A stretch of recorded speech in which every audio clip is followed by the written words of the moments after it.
Good morning, everyone, and thank you for joining us for this December 1st Friday webinar. We're very excited to have a couple members of the board of directors for an overview of the everyone, and thank you for joining us for this December 1st Friday webinar. I don't know why that's on. Sorry. A couple members of the board of directors. There we go. Sorry about that. They're going to be talking about the upcoming conference. Before I turn it over to our board of directors, just have a few reminders. If you have any questions, in the lower right-hand side, there's a live chat where we'll be answering questions, and I can ask questions to the board, as well as there's a survey afterwards that I'll post in that live chat so that you can give us feedback on the session. But right now, we're going to throw it over to Brian to kick us off. Yeah, good morning, everybody. My name is Brian Carrick. I'm joining you from the University of Washington in Seattle this morning. And we wanted to put together this webinar today to really address kind of a good overview of the conference. So whether you've never been to the conference before or you've been several times and you're just looking to see what's coming up this year, we should have content that's applicable to you. So we're going to each take turns kind of going around roundtable style, and we will each share with you a piece of the conference that we wanted to highlight. So I'll start, and I wanted to talk to you about the town hall. So traditionally what we've done is allocated time with the general session for our town hall. This year, what we are going to do is move that into a programming interest session. What we're hoping is that that will provide us a couple of opportunities. The first is we'll be able to repurpose that time for a pretty exciting program curriculum piece that Shelley will talk to you about.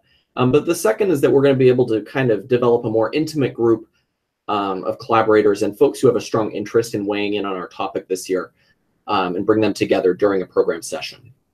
So what's our topic?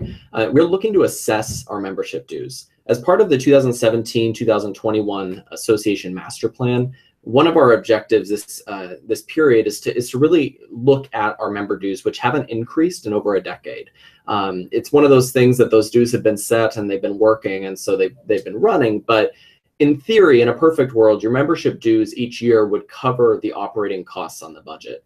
And so we're looking at twofold at this current structure, which is to increase those rates in a way that's equal and equitable to all of our members within the association so that they begin covering those operating costs, but also looking ahead, it's important to us to look at kind of a long-term model for reviewing those rate structures and ensuring that they're increasing appropriately so that we don't find ourselves in this position again in another 10 years. So a little bit of what we've got coming up, and we're really hoping that whether you have a strong interest in the subject or you're a former NWACUHO board member or otherwise, that you'll join us for that interest session and kind of weigh in and join us in that collaborative conversation. Kind of looking down the road, we'd love to kind of bring a proposal to the annual conference in Eugene, Oregon in 2019 at our business meeting and vote on some business that would actually accomplish some of these goals. So with that, I will turn it over to Craig. Great, thank you, Brian, and hi, everybody. My name is Craig Whitten. I'm your past president. I have the honor of serving in that role this year. The past president role is responsible for overseeing an awful lot of fun stuff for NWACUHO. So one of those things is our awards program. I've heard many professionals throughout my years in NWACUHO and in the profession saying that we have a thankless job. Well, this is your opportunity to say thank you. So we have a ton of different awards that are available for our members, ranging from Lifetime Achievement Awards. We have operations awards for our operations colleagues. We have a new professional award, one for every single province and state. There's lots of opportunities to recognize outstanding professionals in your region. The important thing for you to know is that those award nominations are due tonight at 11:59 p.m. Pacific time. So make sure that you fill them out today and get them in. You can get access to the awards by going to NWACUHO/awards. It's right on our website. It's pretty easy to find. The other thing I want to talk to you a little bit about is our scholarships. And so we have scholarships available to help make our conference as accessible as possible. And some of these are for specific groups that we recognize might have a higher barrier to participate, such as our new professionals and our graduate students. But those scholarships are available for our graduate students, our new professionals, and we also have Benny Gore Scholarship available. Again, those are due at midnight tonight, well, 11:59, but I'm not going to be too strict if you get it in at like 11:59, 30 seconds. We want to make sure that those are utilized. every year we have trouble giving this money away because people just don't apply. So I would really encourage you to apply for these scholarships. They do make attendance a lot easier. In today's climate, with all of our institutions really struggling with that bottom line and struggling with where do they put their PD dollars, every little bit helps. So let us use your money to help you attend our conference. The final thing I think I'm going to talk about here today is loading up on my screen. There we go. I want to talk to you about elections. Elections are a big deal. So everybody that's speaking to you here today was elected into their position, and we were elected by our peers at the conference. So we have been striving over the past several years to make our elections more accessible and more inclusive, and make them so that you know, with such a huge region, like it would literally take you 2 weeks to drive from our most northerly institution to our most southern institution. It's really hard to get around our region sometimes. So we want to make sure they're accessible to everybody. We have several available positions that are going to be filled, and I'll talk about how you can apply for them in a second. As every year, we have a president-elect. That's a 3-year term. We have a corporate relations director. That was formerly known as our products and services coordinator. That's a 2-year term. Communications director is a 3-year term. We're looking for an Alaska state representative for a 2-year term, BC representative for a 2-year term, Washington state rep for a 2-year term, and we are still on the lookout for an Alberta rep as well, which would be at this point a 1-year term that we would be looking at, excuse me, soliciting. So if you have any interest in any of those positions, you can speak to the the incumbents, and they'll be more than happy to answer your questions. They're really great opportunities. These are huge investments, not just in the region, but in your organization. I could speak from experience that a huge number of the people that ended up in our housing department at the U of A came as a result of my involvement and others' involvement in NWACUHO.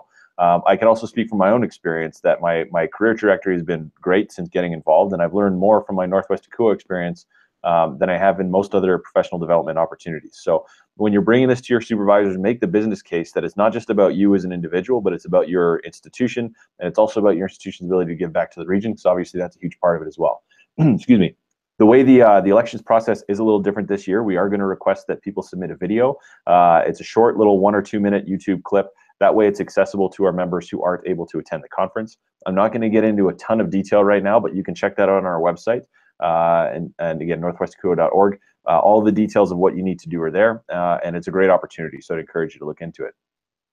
And then finally, I think I already said finally, but I promise this is actual finally. Another thing I wanted to talk about today is our case study competition. So every year at our conference, we do a case study. This is designed for new professionals to tackle issues that are probably more than what they would normally tackle on a daily basis in their jobs, but it really lets them, you know, flex their intellect and show their stuff to a panel of senior housing officials, typically including the president of AIMHO, who is an honored guest, as well as a couple of others. The case study this year is going to be quite a doozy. It's going to challenge you and force you to think outside the box. It's going to reflect the international nature of your association, so we're going to include some things on that regard, and it's also going to be timely, and it's going to deal with current events that our industry is facing.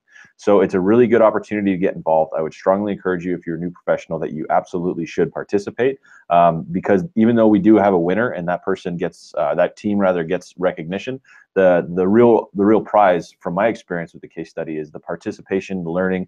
I'm still very close with everybody I participated with so many years ago, so I would strongly encourage you, if you're a new professional, to check that out. And the actual case study will be announced at the conference, so that's a surprise to everybody right up until the day 1 of the conference.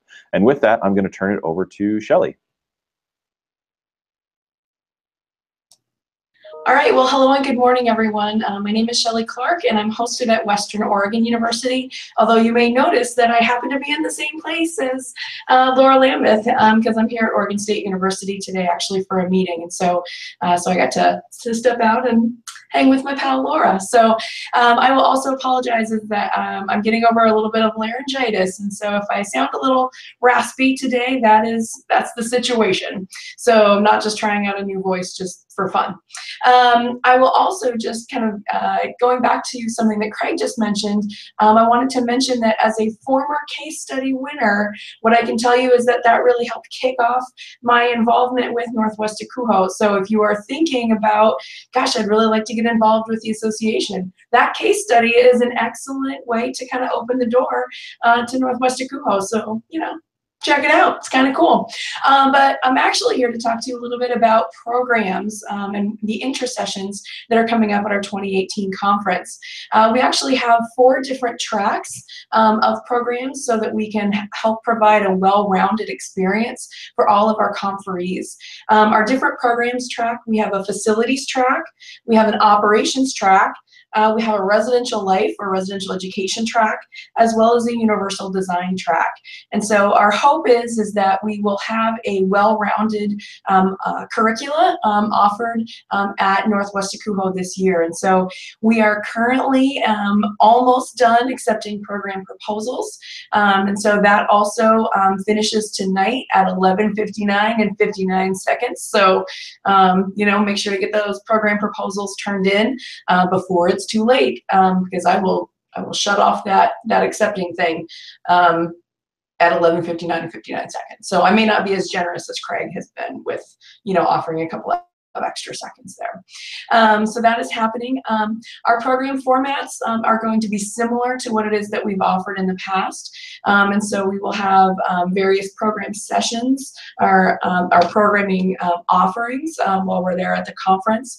We should have 5 different intersessions offered at the same time, or I guess offered concurrently.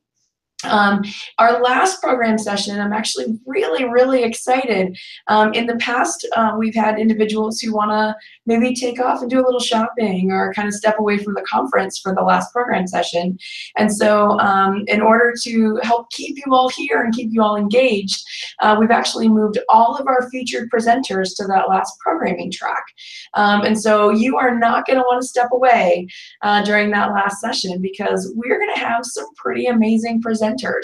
Our programming task force committee is going to come together and make some recommendations for individuals that we can have as featured presenters. We have a couple of individuals already set up, and so we're kind of in mid-process about that. And so I won't let the cat out of the bag, but what I will tell you is that you will not want to miss those featured presenters.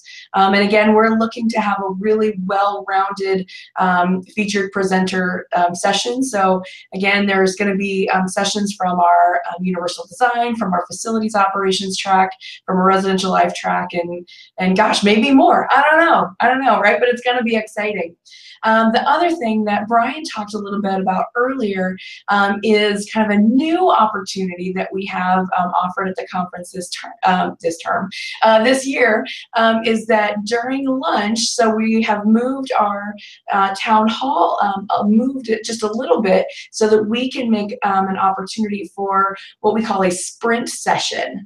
And so for anyone who has attended a NWACUHO in the past, they may be familiar with this, but we have tapped 6 of our past presidents, including our current past president, and they are going to present just a power-packed kind of 7 minutes on a topic of their choice about, you know, just what it is that they would like to share with the association. They're going to have slides that are going to auto-forward every 20 seconds. So we're going to keep it going. And like I said, it's been one of those sessions at a NWACUHO that has been just a top session, and you feel like you kind of get 7 intersessions or 6 intersessions in about an hour. So so that is happening, and so get excited. I know that I'm certainly excited, and I've been working with the past presidents to kind of talk about what their topic is going to be, and so they've got some good ones planned. So you're not going to want to miss that. So now I think I'm actually going to turn it over to Jamie and Sylvina to talk a little bit about some of the stuff coming up at the conference. Awesome. Good morning, everyone. My name is Shelley Clark, and I'm the Washington State representative. I'm very excited to be chatting with you today about Northwest NWACUHO connections and New to the Northwest. I've said it once before, and I'll say it again. I am a huge nerd for Northwest NWACUHO, and I feel like these 2 sessions tend to really imbibe that feeling, because it's the opportunity for you to get to engage with folks who are new to the Northwest, like you might be, as well as folks who are seasoned professionals. So let's talk a little bit about what those are. The New to the Northwest is our focus on giving you the orientation Northwest NWACUHO. So as much as this webinar is an orientation for you about what we have coming up, New to the Northwest gives you a brief overview before the conference. It's an nice 45-minute slot where you get to be reintroduced to the board members. We'll talk a little bit about what we do so you know how to find us during the conference. It's also a great opportunity to learn about our corporate members who are there, as well as different opportunities we might have come up. So now in February, some new opportunities might arise. We want to make sure you are up to date the most and best you can be. After we do our introductions of all the things we have going on, have an opportunity to talk with some of our even committee co-chairs, you will have the opportunity to engage with each other. So one of the things we like about Northwest NWACUHO as a region is the annual conference really gives us that time to get to know each other. We get to learn a lot about our profession, become better professionals. We get to help build this awesome organization. And then we also get to connect with friends, colleagues, meet new folks around the region, and really develop those long-lasting connections that keep us going throughout the year, and those folks that we can turn to for advice and new ideas about how we can be the best service to our students. So this is a really fantastic intro to the conference, and I really would encourage everyone who is new to attend.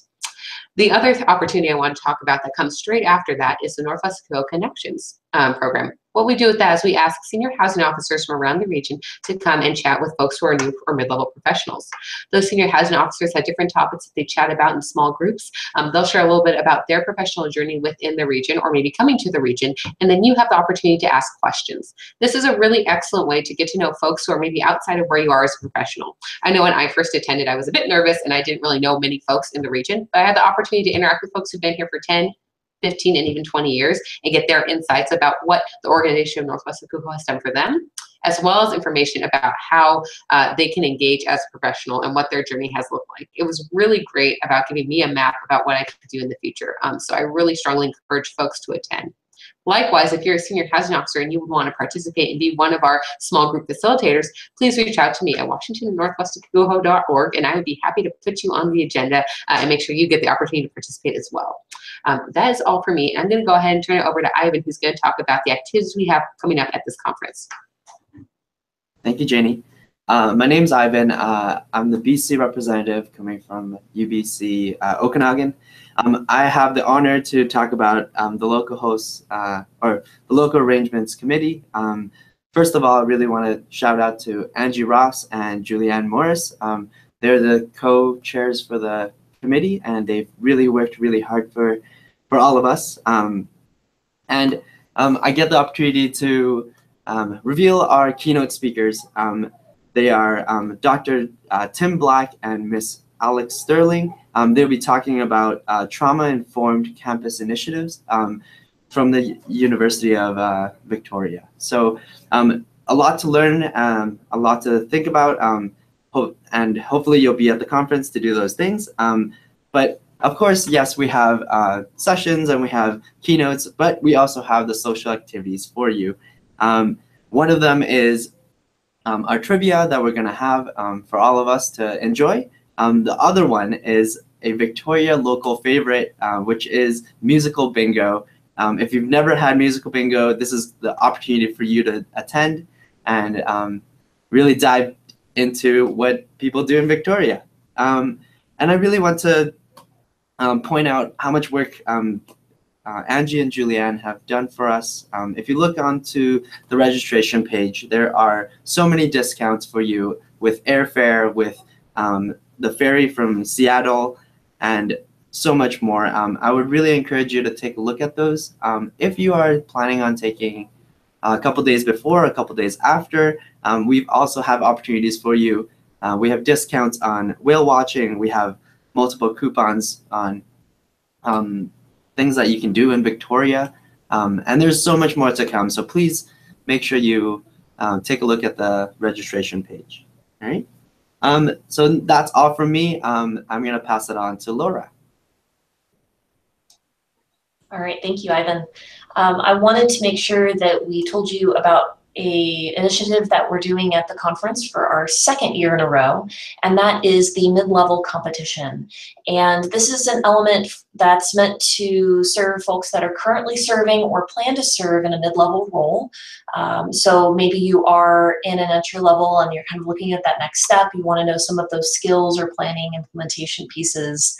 And we as an association want to help facilitate that growth beyond our program sessions. So what we're going to be doing is we're working with Kurt from Malum, and we want to be able to give you an opportunity where You'll go around with exhibitors in a self-selected group of 2 to 3 people, and you will be redesigning or renovating an existing residence hall. So you'll speak to all of our vendors in our exhibitor hall and Carson Hall once we're in Victoria, and you'll have a budget to use on renovating that. So depending on your experience or your area of passion or interest, you can be able to take those elements into this mid-level competition and bring that into your presentation or into your redesigned residence hall. The event runs concurrently to the case study competition for new professionals. So this gives a good slate of options for folks that are definitely new professional, definitely mid-level, or maybe somewhere in between, that you can discern where you best fit or where you might find the best growth. And the winners will be selected by judges, including NALO and past presidents. So it's a really good opportunity, again, to speak with vendors in a way that's in that next level position, ask good questions, and use a little bit of a monopoly money play budget to understand the realities of some of the projects that we run into in housing operations or renovation and facilities, and developing the programmatic elements of that community. So that's something that we're, again, very excited about. I'll be helping oversee that element of our program once we're there. So if you have any questions about it or have any interest in participating, please reach out to me. I'd be happy to give you more information. But I'm now going to pass this on to Kate, who's going to speak with you all about our check-in process. Hey, folks. So this year we're specifically going to be changing our check-in process for the business meeting. Check-in for the conference will still be as glorious and fun as it always is. But this year we're trying to be a little bit more efficient with our time at the business meeting, because we do have, as you've heard, all these lovely things. We have some awards that we give out at the business meeting, elections that we do there, and of course we have some business that we need to get through, including our budget review and some other pieces. Any legislation or bylaw pieces that are put forward by the membership or the board are also heard at that. And so this year we're going to do a check-in process where you come into our giant banquet area for the business meeting, and you'll go to a table. You'll get to greet your S&P rep, as you did in your earlier thing, where we have the state and province breakouts, and you'll get your placard for voting on things. You'll have a little handout with kind of how that works, how you hold up your placard and what that means in that business meeting. And then we'll be able to cross you off and add you to our list of our quorum, which is what I keep track of as our communications director, to kind of make sure that when we're doing voting, we're accounting for everybody that's voting in person and also remotely through our Poll Everywhere piece. But so that is something we're going to be kind of taking a note from other regions that have done it that way. With the business meeting content, we want our membership to be as informed as possible too. And so as your communications director, you can look for some of those pieces. I'll be working with Laura to get like our agenda up on the website before the conference, so you can kind of take a look, familiarize yourself with as much stuff as possible beforehand. So that way you can come to the meeting ready to go and ready to engage in that discussion. And probably should have introduced myself at the beginning, but I'm Kate Cannon-Cullinan. I'm your communications director for a couple more months. And I'm hosted at Washington State University. I think that pretty much wraps up the business meeting piece, but stay tuned. Obviously, I've been pushing out lots of social media stuff, and we're going to get an event created here next week for the conference to start really generating that excitement and interest in engaging in your profession. And now I'm going to kick it back to Andrew to wrap us all up. Thanks, Kate. So one of the last things we want to talk about is the pre-conferences that are offered at NWACUHO. This year, as last year, we're going to have the 2 roundtables, the residence education as well as the SHO roundtables, and those are really guided by whoever shows up. Whatever questions you have for people at the roundtables, we'll have someone from the Professional Development Committee there to go ahead and kind of mediate that or moderate that. And the agenda is up to you all on how you'd like to see that session go. It is $10, and this year it's on Monday from noon to about 2:30, 2:20. And it is a bring your own lunch to keep those costs down for those who would like to attend. And if you have any questions, you can always email conference@northwestwacuho.org. That way, if you have any questions outside of this, or if you're watching this later and would like to have anything answered. But at this time, I'm going to throw it actually over to Janie before we wrap up. Hello again, folks. I just want to draw everyone's attention to a few resources that we have added thanks to the Diversity Inclusion Committee regarding accessibility for the conference. So when you go to the conference webpage, which is NWACUHO/conference, you scroll down and you'll see a section called Travel and Accessibility Resources. What we did is we had a couple of our members got together and they compiled some really great resources for folks to use. The first is accessibility resources for traveling to, from, and around Victoria, BC. So if you need any type of accommodation, ADA or otherwise, this is a fairly comprehensive list of different airlines, drivers, things like that, that offer those services. So if you have any questions about that resource, please feel free to contact diversity@northwestwacuho.org. But those are current and they were looked up in the past few months, so everything there should be up to date. The other thing we have included is trans resources in Victoria, BC. So that information is also available under that travel and accessibility resources section. Likewise, if you have a resource that you would like to share with us, please feel free to email us, get in contact, and we'd be happy to add that resource to the kit. Our idea was that people would have information ahead of time going to the conference so that they could best plan. So please feel free to use those accessibility resources and let us know if you have any questions or concerns. Thank you, Janie. And I want to take a moment to thank the board of directors and Andrew Beck, who serves on our professional development committee and has done such a great job of moderating these webinars throughout our season this year. So thank you to all of you. And to you, the membership, can't wait to see you in Victoria this February. This is the exciting time. As Shelley and Craig mentioned, tonight's an important deadline. Craig's a little looser than Shelley's, but in general, tonight you've got to get your awards and scholarship nominations in, and you really should look at submitting a program proposal. Share your knowledge. And then looking ahead, the 12th of January is your deadline for elections, so think about getting involved. It's certainly the best thing I've ever done, and I'm certain that the rest of the board would echo that as well. So thank you very much for joining us this morning. It's been great to share this information with you, and it'll just be a few weeks until we see you together in February, February 12th through 14th in Victoria, BC. Thanks, everybody.